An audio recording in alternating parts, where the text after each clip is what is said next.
today we're going to be talking about Naruto. Yeah, sweet. I'm only going to be doing season 1 today. I'm watching it on Netflix. I was watching it on Hulu, and each season said there's like 52 episodes in each season, but Netflix says there's 28, which is what I'm going off of right now. I love the animation, as you can tell from my DC reviews and all that stuff.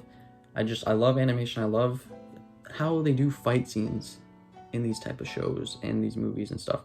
It's just so cool. Like, animation is so abstract. You can do so many things that you can't do on realistic, normal film and all that. It's just a cool medium for like superheroes. I think that's awesome.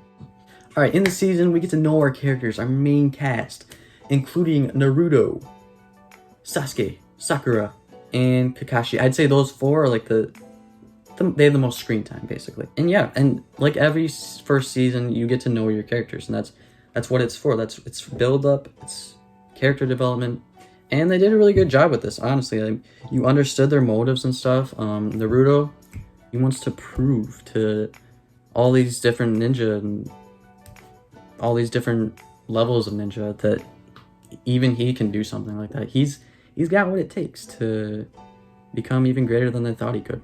Sasuke, he has something about revenge.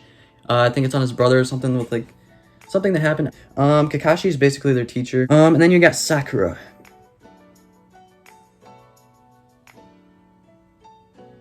Not a whole lot she can do. You got these two powerful characters in this team of 3, and then you got Sakura. She can't really do anything, which is cool because you get to see what it's like to be someone with less power. Her only really given thing in this story is just, yo, I love you, Sasuke, be with me. Which gets annoying, honestly. It gets pretty annoying because they do it like every episode. So yeah, they basically go to this ninja school, and they basically set this up like it's your first day of school and you're meeting these characters for the first time. Well, with every anime, you occasionally get your high-pitched girl making moaning sounds, which makes it a little hard to watch around your mom. They're later assigned their first mission. This is where the story kind of kicks off. We run into our first big antagonist of the story of Naruto. His name is Zabuza. Really cool character. It's cool how they come up with these character designs. And he's got this big badass sword that he swings out, just like, it's long. Like, I don't know how he's holding that thing with one hand. That's how big it is. It's big. And I've noticed in a lot of anime, like, when you're first meeting a character or something, like, they basically give you like a history lesson on themselves. But during this first battle, this is where Naruto kind of lost me, if I'm being honest. This first battle between Zabuza, Kakashi, and the other 3, the trio of the story,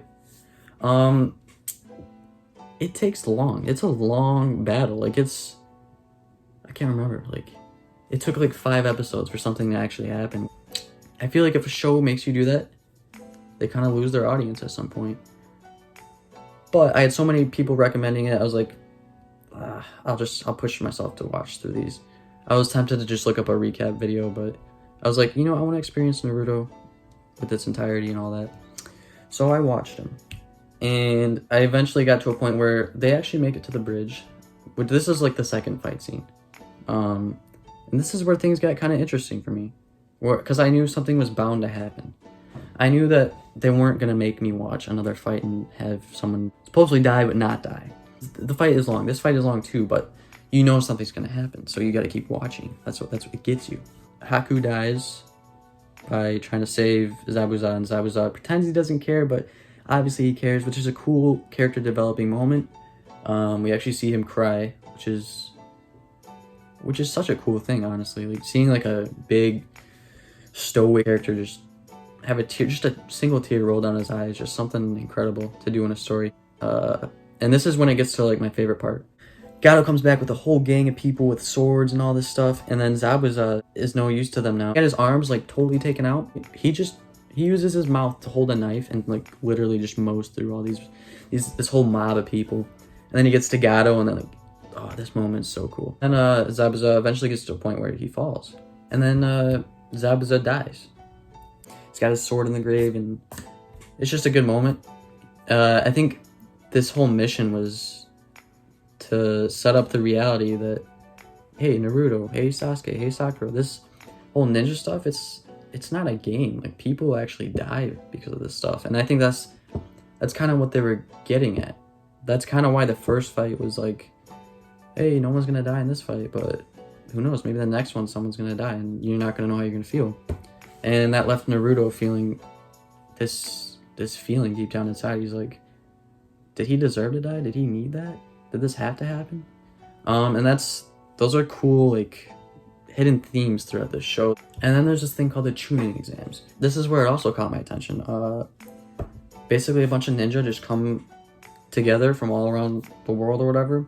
They basically battle it out to see who can become the next level of ninja. And this is where we really get a sense of what Naruto's motive is, like his motivation just to become something greater than people think he is. A really cool point in the show. Probably one of my favorites. They get to this forest, and this is where people can like actually kill each other and stuff, which is pretty interesting. It's interesting. That's in season 2, but this is season 1, so at the end we get to this forest, and then that's the end. Really enjoyable, really good series so far, honestly, if I do say so. I'm impressed so far. If I had to give this season a rating, I would probably give it 7.5. I enjoyed it, and I'm willing to watch more of it. It would have been higher if that first fight was like a little shorter, not longer. If it was shorter, it would have made the story move a lot faster. But I know they could have developed characters and stuff, but still, really good series so far. I'm really impressed with it. I'm really interested in like all the ninja factions and all that. It's really cool. Let me know what you guys think of Naruto. Make sure to give this video a like, subscribe, and yeah, I'll have my next Naruto video coming out soon, and it's been awesome, guys. See you in the next one.